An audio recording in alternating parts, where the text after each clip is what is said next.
Maybe don't know. This time, next time to build. This time to build. This time to build. This time to build. This time to build. This time to build. This time to build. This time power. This time to build power. This time to build power. This time to build power. What's up, everybody? I'm your host, Chris Hampton. Welcome to episode 167 of the Power Company Podcast, brought to you by PowerCompanyClimbing.com. We have been a beehive of activity over here. Pre-ordered books for The Hard Truth, my first book, are out the door and being shipped, showing up, actually. Thanks for posting those on Instagram when those books are showing up to your houses. I appreciate it. I'd love to see what sections people are most psyched on, what's, kind of hitting people in their face, or what people are relating with. Post those up. Let me know. And if you haven't ordered yet, you can at powercompanyclimbing.com/the-hard-truth, or just click on that shop button. I'm going to keep this intro very short because we've got 3 questions from our community members on our Facebook group, and the questions are back to normal climbing. We're not going to be talking about lockdown specific things this week. These are going to be mostly tactical, some training question, and we're just going to be digging into this thing that we all care so damn much about, or else you wouldn't be listening to this podcast. But first, I want to give a big shout out to all of our friends and family, the whole crew over there in Chattanooga. Tornado just went through. A lot of people are without power. I hope you're all staying safe and that everybody is getting everything figured out. And big shout out to our dude Paul Morley, who's over there picking up generators, taking them to people who need them, and mostly just making a damned difference, because that's what that dude does, and we appreciate so much that he's on our team. So all of you over there in Chattanooga, please stay safe. Hope you all are good.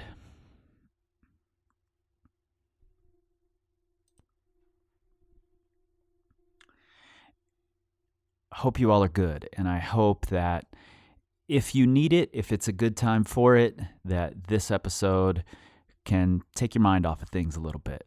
So let's just get into it here. First question.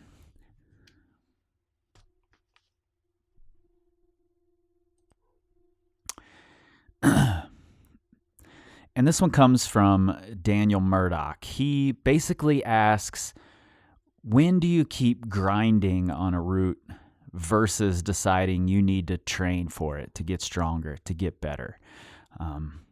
And really, this is kind of an unanswerable question. I'm going to do my best here, but it really is a case-by-case basis. And a lot of it has to do with your psych level and your mindset, and how your mindset is changing while you're working on this route. Now, I think that projecting a route and really digging in and putting in the time, even on days when you're not making progress, is a really valuable thing. And we'll get into that a little later in this episode. But something that really matters as to whether you're going to see this thing through or not is where your psych levels and your mindset have gone while you're working on this route. If it looks to your friends like you're just banging your head against the wall, but you're still psyched, then by all means, continue. There might be a breakthrough just, on your next session. However, if your mindset has gone downhill, if you're feeling like you're in the doldrums, I've banged my head against this wall for long enough, I'm sick of this route, I just don't want to climb on it anymore, I'm just punching the clock and going through the motions, then maybe it's time to give it a break. And training some really specific things might be super helpful. It might help you get psyched again. If you can see some gains in your training that you can take outside that are specific to that route, then your psych's going to go through the roof again. And, another part of this is, do you even know for sure what you need yet? And how seasoned are you on projects, on projecting in general? I've seen a lot of people get on a route, spend a day, maybe 2 days, 3 days, projecting, and I'm air quoting here, projecting a route, and then feeling like it's done, I can't do it, I'm moving on. And that just shows me that those people haven't been in the game of projecting. They aren't a veteran yet. They're brand new to this. Because anyone who's projected over a long period of time knows that a route can go from feeling impossible, you can't even do all the moves, to being able to send the route and it feels easy when you do it within a season, sometimes shorter. So you have to ask yourself, where am I in this process yet? And do I know what I need? If I were to quit on this route right now and go into the training room, what would I train? Do I know the specifics that I'm missing here? Or is it just a knee-jerk reaction? I got pumped, so I need more endurance. That may not be the answer.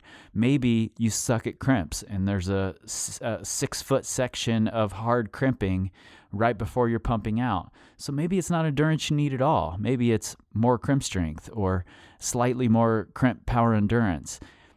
But if you go to that knee-jerk reaction and just go train that thing, oftentimes you're not going to show up any better prepared than you did this time. So I would recommend spending the time to make sure that you know what it is, exactly what it is that you're missing. Is it something physical? Is it something psychological? Is it something tactical?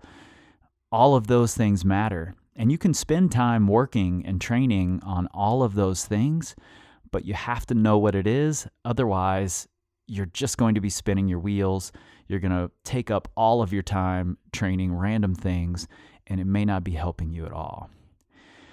And the last thing I would say on this topic about whether to keep grinding on a route or head into the training room to get better for it is, how's the route affecting your life and your other climbing? If it's become this obsession that's affecting your relationships or your job or something like that, and some of you may laugh at this, but it's a real thing that people get totally obsessed over these projects for years on end, and it can really affect what's going on in the rest of their life. And if that's the case, and this is going to end up being a negative for you, then maybe it's time to pack it up and, come back to it at a later date. You also have to consider what it's doing to the rest of your climbing and what your rest of your season or your climbing career or your trip or whatever look like in the grand scheme of things. Because if you're only getting stronger for this one project, whether it's route or boulder or whatever, and you're not climbing on anything else, then what happens when this project is done? Are you just moving to another 5-year project, or do you want to climb other things? It might be better for you to diversify a little bit and improve on other levels as well. If you're only psyched on this project, if it's the only thing you want to do, then by all means, continue on it. That's totally a personal decision and 100% up to you. So Daniel, I hope that in some way I answered this question, or at least gave you some things to think about next time you're hanging on the rope, facing down this link you haven't made yet, and wondering to yourself, should I even be up here? Or am I just not good enough yet and I need to go back and train? There's a lot of factors involved. So ask yourself those questions, see where you stand, understand if you know exactly what it is you need to work on, and make your decision based on those things.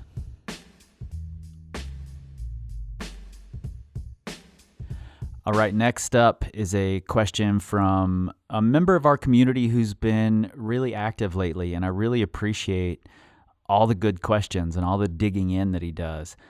This one comes from Doug Bunce, and he's asking about what I've learned about training in my 40s and how was it different from what I did in my 20s, what I did in my 30s. Are there things that I've changed, things that I do differently?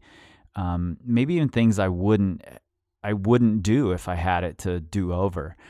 And again, this is, like every climbing question that there is, especially training related, it all sort of depends, but I can definitely give you my situation, though I may not be the best person to answer this question because I've done the whole damn thing backwards. I was pretty much invested as a trad climber through most of my 20s, and then I became a sport climber in my 30s, and now in my 40s, I'm mostly focused on bouldering. So it's kind of going backwards for me, and I'm essentially just trying to buck the trend of this endurance retirement home that all of the old people fall into.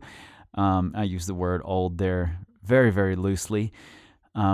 But I've seen so much rhetoric online about you're going to lose all your power after you turn 40, and you're better off just training endurance, and you're just going to hurt yourself if you're hangboarding or if you're going bouldering. And to be perfectly blunt, it's bullshit. It's all absolute bullshit. What really matters is what you're prepared for and how you approach it.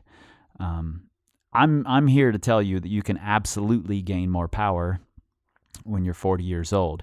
You can absolutely become a better, powerful climber when you're 40 years old. And it doesn't have to be just this endurance game when you're an older climber. There are some things I've changed. In my 20s and 30s, I was still doing a lot of training, but I was training a lot of different things at once, and that worked for me.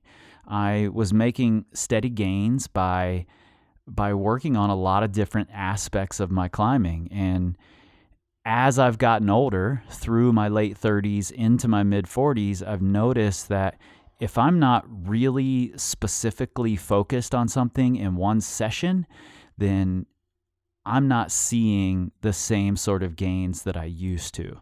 So I really have to get focused. And that means shorter sessions, because I'm pretty much, just to lay out a bouldering session for you, I'll go in, I'll warm up. Once I'm feeling good and warmed up, I'll spend 30 minutes on my project. Right now, they're usually crimp projects. I'll spend 30 minutes on that, and then I'm done. These sessions are an hour of warm up and 30 minutes of trying something hard with lots of rest in between. I might try 8 times total, and then I'm done. But I'm fully recovered by the next session, and I can repeat that. When I was in my 20s and 30s, I could climb on small edges, and then I could switch to slopers, and then I could switch to some endurance climbing, and I could do these 3-hour-long, 4-hour-long marathon sessions, working hard all the time, and still recover in a couple of days. I just can't do that anymore. That would hobble me for a week. So I think patience is the key there. Knowing that the gains will come and that I'm a smarter climber and I don't have to try to get it all right now. I think that was a mistake I made with my training previously. The past 10 years ago, the mistake I was making is that I was trying to get it all done right away. Now I know I don't have to. That said, you still do have to be more tactical, or I do anyway. This is my experience. I have to be more tactical and measured in my approach to both my training and my performance time. I have far more responsibilities than I did in my 20s. So my time spent out climbing, what I'm going to do when I'm out there climbing, and my time in the gym has to be much more focused, and it has to get done. I can't, if I skip that session, it might be 4 days before I get another chance to, because now my schedule's thrown completely off. And that's all a result of these responsibilities I've gained as an adult. And yes, I'm saying that if you're in your 20s, you're not an adult yet. Feel about that however you want to.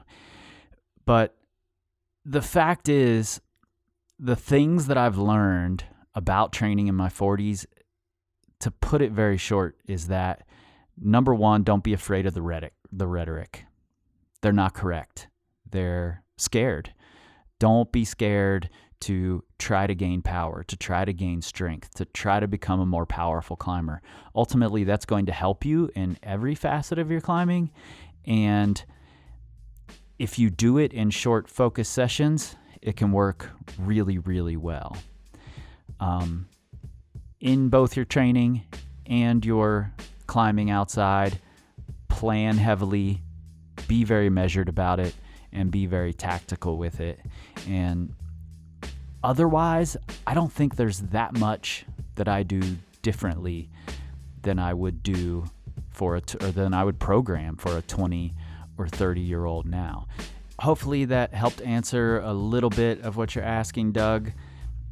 I've seen what you're doing and the way that you're digging into your training, and I think you're on the right track for sure. So keep asking questions and keep getting after it. All right, I'm going to take a little break, and then I will be back. What's up, everybody? Chris here. I'm not going to take up too much of your time, but I do want to let you know about my new book, The Hard Truth: Simple Ways to Become a Better Climber. It's a collection of 26 essays, no nonsense, meant to shine a light on those qualities that limit us the most as climbers. The qualities that are hard to measure, but simple to manage. Simple, that is, when they're backed with intention. The book was illustrated by my good friend Brendan Leonard from semirad.com, who read every essay and put one of his amazing in-your-face charts along with each one. The Hard Truth will be widely available on May 14th, 5/14. No, that's not a coincidence. However, you can get your copy 2 to 4 weeks early by going to powercompanyclimbing.com, click on the shop tab, The Hard Truth, check out all the pre-order bonus items that we have, and get your order in. Until then, thanks for your support, and back to the show. And we are back. We've got our last question here. This one comes from Scott Becker, and this is a really great question, and something that I think a lot of people who haven't looked deeper into it would argue, and you're welcome to do that, but you'd be wrong. Scott's question is, if second try sends, and if you haven't heard our second try send episode, you should check that out. If second try sends can help your long-term projects, can long-term projects help you send things faster? Scott can only get on one project, or get on a project once per week, so 15 tries even turns out to be half a season for him. So is it worth projecting for half a season? Will that help him send other things faster? And I hear this argument a lot from people who are like, I only do things that I can do in 3 tries because I want to do more things. And I'm like, fine, you're eventually going to run out of 5/9s to do. If you learn to project, I definitely believe that your overall grade, even the things that you're doing first, second, third try, can grow. And there's a reason for that. The biggest reason, I think, is you learn better awareness. Projecting is largely the art of awareness and subtlety combined with hundreds and hundreds of decisions about position, effort, tactics, partners, all the things, what you're eating, how you're sleeping. So many things and decisions about things go into a really, really difficult project, and your awareness has to be at a really high level. And the more you project, the more aware you get.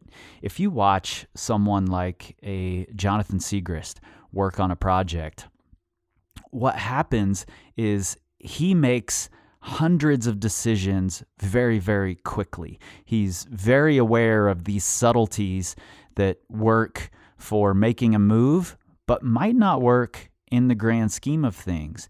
If he gets there at this specific level of fatigue, that may not work for that move, and he's aware of that. So if it were on a boulder, yeah, he'd do it that way, and he could do it 100% of the time.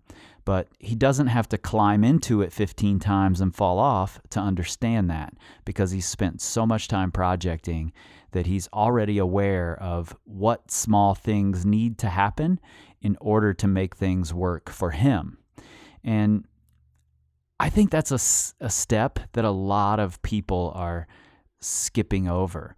We hear so much from, articles that are written or podcasts or whatever about, and I've said it, I'm guilty of it, that projecting makes you stronger for the project, weaker for everything else. And physically, this may be true in some senses, but it's certainly not true for your level of awareness and your decision-making skills and your tactical skills. Those things are all getting heightened and increased the more time that you spend really engaged in a project. Now, I'm not talking about just going up there and going through the motions. Like I mentioned in the first question on this episode, if your psych level has waned, if you're just up there punching the clock and that's it, then maybe you're not going in with the level of intention that you need to gain the same sort of awareness that projecting can bring.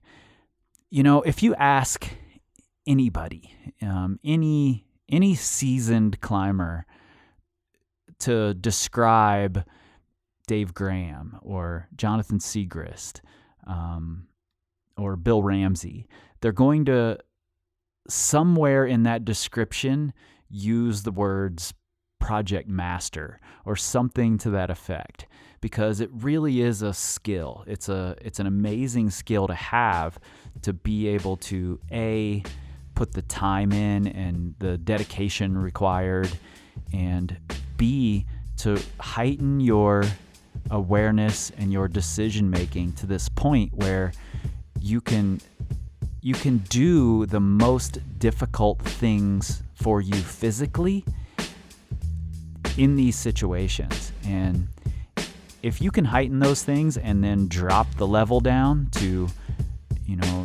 4 number grades below or something to that effect, or 4 letter grades below, then those ascents are going to happen much, much faster. I've seen it happen time and time again with clients, with partners, with friends, and I'm 100% positive. So if you want to argue, that's fine. You're entirely welcome to keep just on-siting, just doing your second try ascents.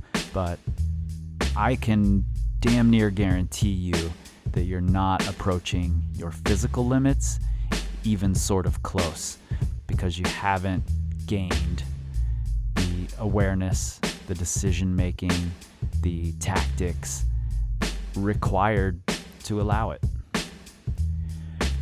All right, that's all I got for today.